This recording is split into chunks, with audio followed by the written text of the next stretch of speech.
Swastiastu. Perkenalkan, nama saya Nikade Wimala Ruparti. Saya dari kelas 9B. Pada kesempatan kali ini, saya akan menjelaskan materi tentang bab 2, yaitu perubahan sosial budaya dan globalisasi.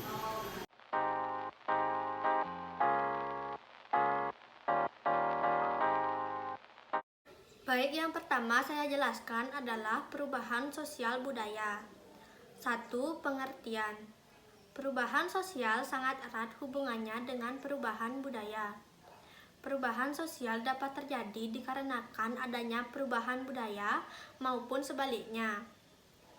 Perubahan sosial budaya merupakan bentuk perubahan yang berlangsung dalam kehidupan masyarakat yang menyangkut tentang perubahan norma sosial, pola perilaku, interaksi sosial, organisasi sosial, lembaga sosial, dan susunan kekuasaan serta wewenang. 2. Proses perubahan sosial budaya. Proses perubahan sosial budaya dapat terjadi melalui beberapa cara. Yang pertama adalah difusi. Difusi merupakan proses penyebaran unsur-unsur kebudayaan dari individu ke individu, dari individu ke kelompok, dan dari kelompok ke kelompok lain. Berdasarkan prosesnya, difusi dibedakan menjadi 2, yaitu A. Difusi intramasyarakat adalah proses penyebaran unsur kebudayaan antar individu atau antar kelompok dalam masyarakat. B. Difusi antar masyarakat, yaitu proses penyebaran unsur kebudayaan baru dari masyarakat kepada masyarakat lainnya. Cara yang kedua adalah akulturasi. Akulturasi merupakan proses penerimaan dan pengolahan unsur-unsur kebudayaan baru dari luar sehingga menjadi bagian dari suatu masyarakat tanpa menghilangkan ciri khas kebudayaan asli atau lama. Cara yang ketiga adalah akomodasi.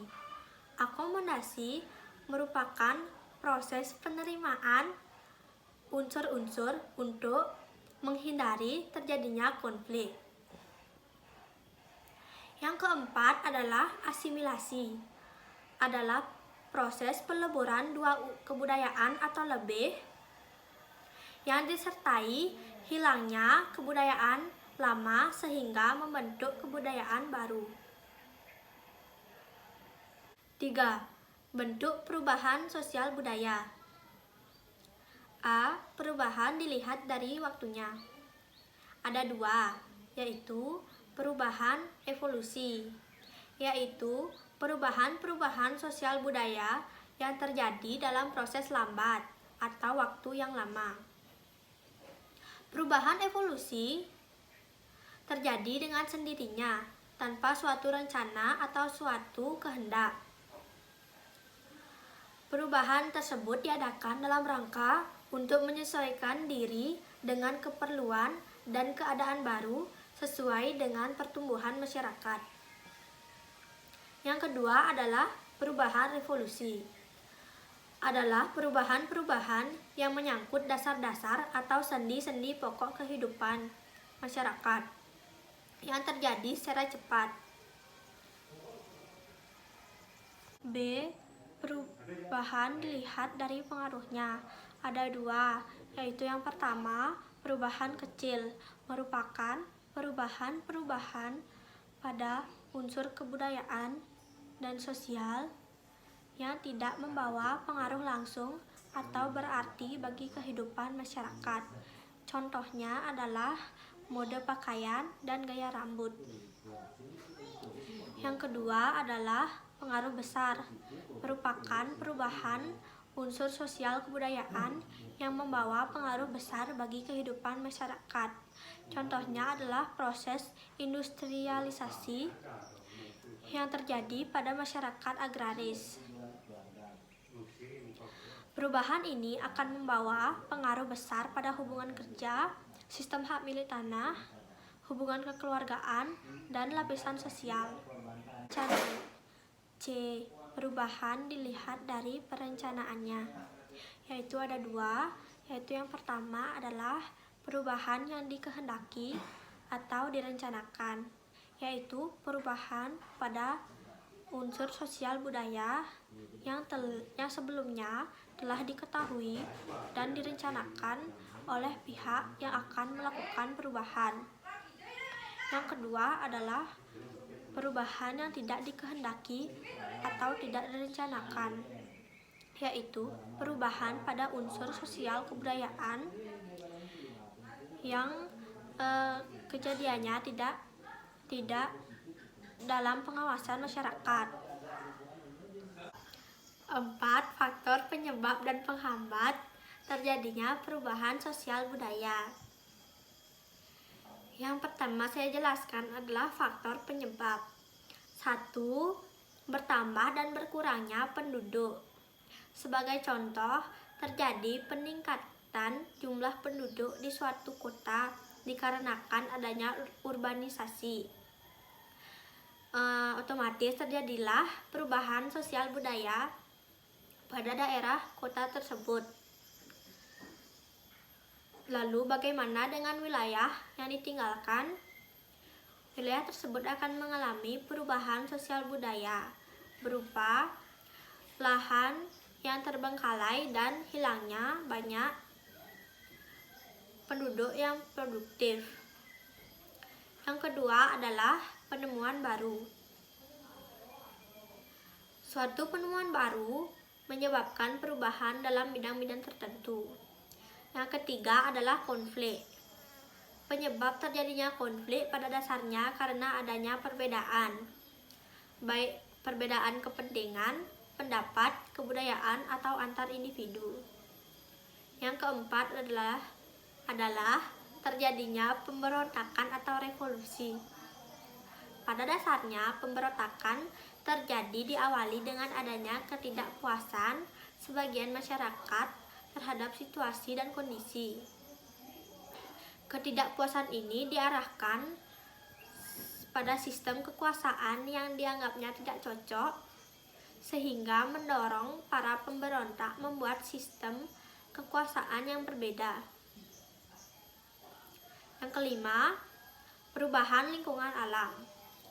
Perubahan lingkungan alam dapat terjadi karena faktor alam dan faktor manusia. Yang keenam adalah peperangan. Perang akan membawa perubahan besar ataupun kecil dalam warga masyarakat yang terlibat perang. Bangsa yang menang perang akan memaksakan kebudayaannya kepada masyarakat yang kalah perang. Ketujuh, pengaruh kebudayaan masyarakat lain. Kebudayaan dalam masyarakat mempunyai kecenderungan untuk saling mempengaruhi. Dalam masyarakat, pengaruh kebudayaan suatu masyarakat dapat menyebabkan terjadinya perubahan sosial budaya pada masyarakat. Yang kedua yang saya jelaskan adalah faktor penghambat. Yang pertama, kehidupan masyarakat yang terasing. Keadaan masyarakat yang terasing terjadi karena kondisi daerah yang terisolasi dari jalur komunikasi dan transportasi. Hal ini menyebabkan mereka menjadi terisolasi dari masyarakat lain. Yang kedua, perkembangan ilmu pengetahuan yang terlambat. Ilmu pengetahuan adalah jendela dari perubahan sosial budaya. Ketika pengetahuan berkembang dengan baik, sudah pasti masyarakat akan dengan cepat terjadi perubahan sosial budaya maupun sebaliknya. Jika perkembangan ilmu pengetahuan terlambat, maka perubahan sosial budaya akan sulit terjadi. Yang ketiga adalah sikap masyarakat yang tradisional. Masyarakat tradisional adalah masyarakat yang memelihara, menjaga, mempertahankan tradisi, adat istiadat, sistem nilai, sistem norma, dan bahkan sistem kebudayaan yang diwariskan oleh generasi pendahulunya. Yang keempat adalah adanya prasangka terhadap hal-hal baru atau asing. Prasangka buruk terhadap budaya asing atau hal baru yang berasal dari luar akan menimbulkan sikap acuh, tidak peduli, bahkan antipati terhadap sesuatu yang baru dari luar masyarakat. Yang kelima adalah adat istiadat. Adat istiadat merupakan pola perilaku bagi anggota masyarakat yang dilakukan berulang-ulang untuk memenuhi kebutuhan pokok.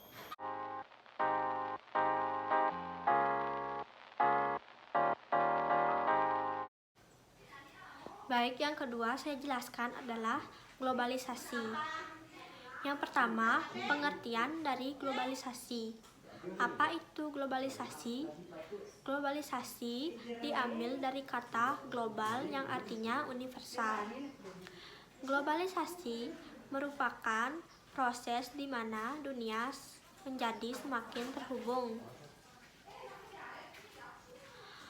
akibat dari meningkatnya perdagangan secara masif dan terjadinya pertukaran budaya. Globalisasi juga disebut sebagai proses mendunia. 2. Bentuk globalisasi. Globalisasi telah merambat di berbagai bidang kehidupan. Globalisasi ditandai dengan adanya persamaan di antara bidang kehidupan di setiap negara-negara. Adapun bentuk-bentuk dari globalisasi. Yang pertama adalah globalisasi di bidang budaya. Ada banyak dampak globalisasi terhadap budaya di Indonesia. Adapun beberapa contoh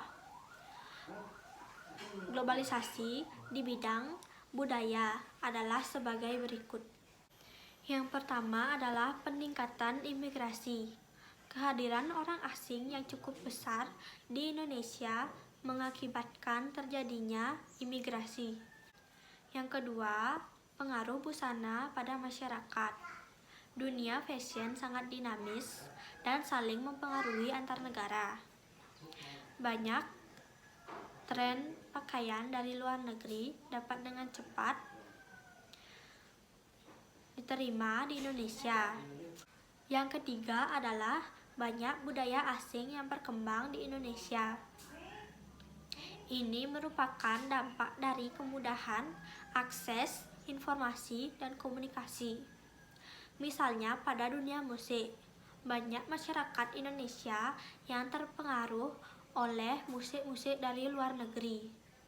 Yang keempat, budaya lokal semakin luntur. Banyak generasi muda di Indonesia yang lebih menyukai budaya asing ketimbang budaya lokal. Ini mengakibatkan budaya dalam negeri hanya diketahui oleh orang-orang tertentu saja. Yang kelima, pertukaran budaya antar negara. Ini merupakan dampak positif karena dapat meningkatkan eksistensi budaya lokal di mata internasional. Bentuk kedua dari globalisasi adalah globalisasi di bidang komunikasi. Komunikasi merupakan proses penyampaian pesan atau informasi dari satu pihak ke pihak lainnya. Globalisasi di bidang komunikasi dapat dilihat dari berkembangnya teknologi komunikasi di Indonesia. Yang awalnya masyarakat Indonesia menggunakan teknologi tradisional sebagai alat komunikasi. Seiring dengan berjalannya waktu, masyarakat mulai menggunakan dan mulai berkembang teknologi modern seperti telepon seluler, internet, dan media yang sering digunakan sekarang. Bentuk yang ketiga dari globalisasi adalah globalisasi di bidang ekonomi. Globalisasi memberikan dampak yang cukup besar bagi perekonomian di setiap negara. Adapun beberapa contoh bentuk globalisasi di bidang ekonomi. Yang pertama adalah kegiatan ekspor dan impor. Kegiatan ekspor dan impor merupakan suatu hubungan kerjasama antar negara di bidang perekonomian. Kegiatan ini dapat menambah devisa suatu negara dan memenuhi kebutuhan suatu negara. Yang kedua adalah munculnya pasar bebas.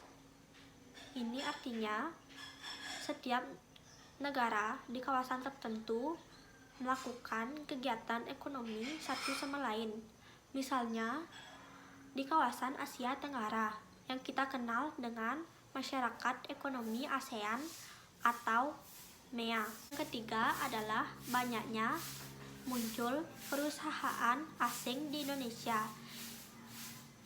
Perusahaan asing banyak mengoperasikan bisnisnya dan saling meraih keuntungan di Indonesia. Yang keempat, bisnis e-commerce tumbuh pesat. Kemajuan teknologi informasi merupakan salah satu bentuk globalisasi.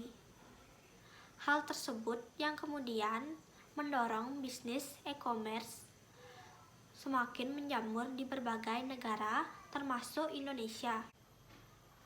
Yang kelima adalah masuknya produk luar negeri. Globalisasi membuat proses impor barang luar menjadi semakin mudah. Hal ini menyebabkan banyak masuknya produk luar negeri ke Indonesia. Adapun beberapa ciri-ciri yang menandai globalisasi ekonomi. Yang pertama, beroperasinya suatu perusahaan di lebih dari suatu negara. Yang kedua, perubahan dalam mencari keuntungan yang kompetitif dan memaksimalkan laba dengan terus-menerus mencari lokasi yang efisien dan murah.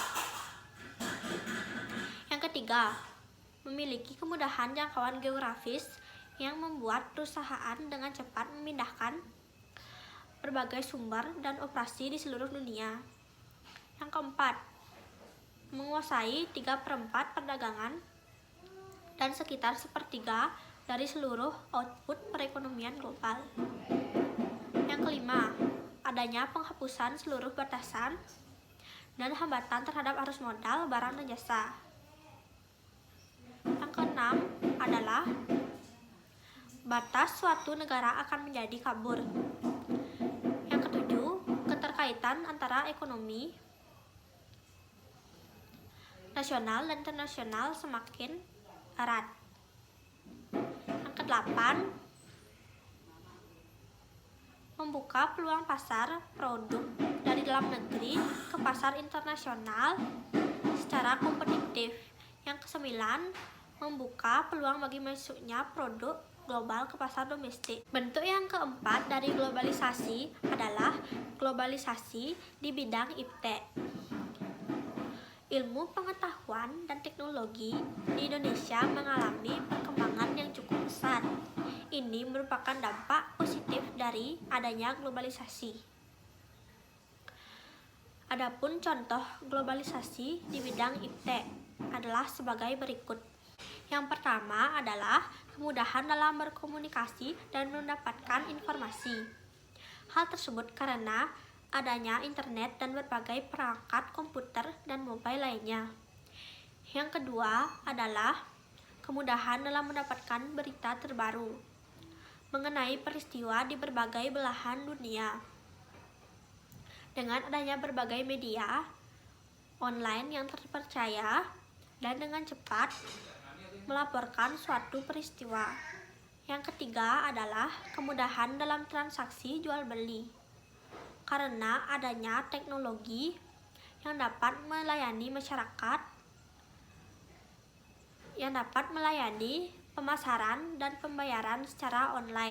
Bentuk yang kelima dari globalisasi adalah globalisasi di bidang transportasi. Transportasi adalah memindahkan barang atau manusia ke satu tempat ke tempat lainnya. Saat ini berbagai macam bentuk alat transportasi dapat dijumpai di darat, laut, maupun di udara. Ilmu dan pengetahuan yang semakin luas telah memungkinkan perkembangan teknologi berbagai macam alat transportasi yang nyaman, cepat, dan dengan tingkat keamanan yang tinggi. Adanya perkembangan teknologi transportasi membawa perubahan aktivitas manusia yang berakibat terhadap perubahan pada tata kehidupan. Dampak globalisasi. Ada dampak negatif dan positif dari globalisasi. A. Dampak positif globalisasi. Yang pertama adalah perubahan tata nilai dan sikap. Perubahan sosial budaya pada era modern ditujukan dengan adanya pola pikir masyarakat yang semula irasional, tidak berdasarkan akal sehat, menjadi rasional, berdasarkan akal sehat atau logika. Yang kedua adalah mendorong perkembangan ilmu pengetahuan dan teknologi. Perkembangan ilmu pengetahuan dan teknologi masyarakat memotivasi masyarakat berpikir ilmiah dan rasional dan mendorong setiap orang mengembangkan ide baru. Yang ketiga adalah meningkatkan efektivitas dan efisiensi. Efektivitas merupakan suatu pengukuran keberhasilan dalam mencapai sesuatu yang diinginkan, sedangkan efisiensi merupakan ketepatan cara yang digunakan untuk melakukan sesuatu. Keempat adalah mendorong terciptanya lapangan kerja. Perubahan sosial budaya terjadi karena masyarakat menyesuaikan hidup yang semakin kompleks. Yang kelima, mendorong berlangsungnya globalisasi. Masyarakat di berbagai penjuru dunia dapat berinteraksi baik secara langsung maupun tidak langsung. Yang keenam, terjadinya pertukaran budaya. Adanya globalisasi mengakibatkan mudahnya budaya asing masuk dalam kehidupan masyarakat suatu negara. Demikian pula sebaliknya. Kebudayaan di suatu negara dapat dengan mudah menyebar ke seluruh penjuru dunia. Yang ketujuh, ruang sosial masyarakat menjadi semakin terbuka. Melalui kemajuan teknologi, manusia dapat berkomunikasi dengan mudah. Dengan fasilitas chatting di internet, kamu dapat membuka lingkungan pergaulanmu secara luas. Yang kedelapan, masyarakat akan semakin maju. Perkembangan teknologi ataupun penemuan-penemuan baru di berbagai bidang akan segera disebarluaskan ke seluruh penjuru dunia. Yang kesembilan adalah memacu etos kerja masyarakat. Persaingan di era global semakin terasa ketat. Kita harus bersaing dengan negara-negara lain di dunia yang telah memiliki teknologi tinggi. Kita harus berjuang agar kita tidak menjadi masyarakat yang terpinggirkan. Kita harus pantang menyerah terhadap segala tantangan yang ada. Yang ke-10, mendorong iklim pemerintahan yang efisien. Dalam globalisasi, efektivitas dan efisien kerja menjadi tuntutan yang umum. Baik, saya akan menjelaskan dampak negatif dari globalisasi. Yang pertama adalah terjadinya westernisasi. Dapat diartikan sebagai proses peniruan terhadap budaya barat yang dianggap lebih maju. Yang kedua, demoralisasi. Demoralisasi dapat diartikan sebagai penurunan moral seseorang yang ditunjukkan oleh perilakunya yang bertentangan dengan nilai dan norma yang berlaku dalam masyarakat. Yang ketiga adalah kesenjangan ekonomi, sosial, dan budaya. Perkembangan teknologi yang tidak merata pada suatu daerah akan menyebabkan terjadinya kesenjangan ekonomi. Yang keempat, kriminalitas. Kriminalitas merupakan tindakan melanggar norma, hukum, dan menyakiti orang. Yang kelima, pencemaran lingkungan. Yang keenam, ada kenakalan remaja. Kenakalan remaja sebagai bentuk perilaku remaja yang menyimpang dan biasanya disebabkan oleh kepribadian remaja yang masih labil. Baik, itu saja yang dapat saya jelaskan tentang materi bab 2, yaitu perubahan sosial budaya dan globalisasi. Jika ada salah kata, saya mohon maaf, dan saya akhiri dengan Parama Santi. Om Santi Santi Santi Om. Yeah, I don't wanna fall asleep, I don't wanna pass away. I've been thinking of our future, cause I'll never see those days. I don't know why this is happening.